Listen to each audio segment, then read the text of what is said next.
VCDs came into distribution in the early 1990s and were the first format for playing movies on optical discs such as CD.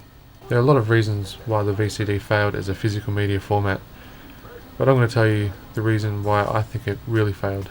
Just like VHS was at war with DVD, on the other side of the spectrum, DVD was at war with VCD. A VCD could only really hold up to 80 minutes of film.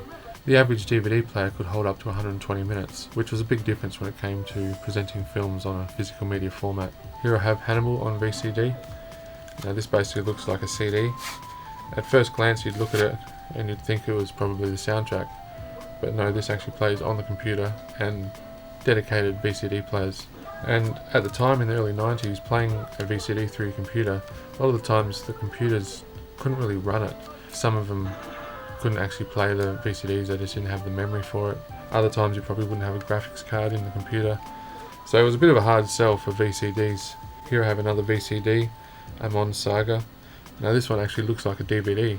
I think the biggest reason why the VCD didn't work as a physical media format was the fact that the customer or the consumer was just plain confused. You've got the VCD of Hannibal, which is presented as a CD, and you've got the VCD of Amon Saga, which is presented as a DVD. They're both VCDs, but they both look different. You'd think that was a soundtrack, and you'd think that was a DVD, but that wouldn't play through a DVD player. Some DVD players could play the VCD, but not many. I've tried to run this through my DVD player, it won't work.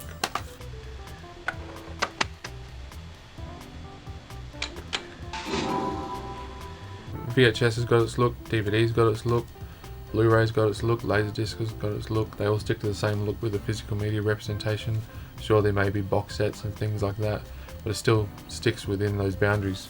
VCD really didn't know what it was trying to be, and I think that's where it got confusing for the customer.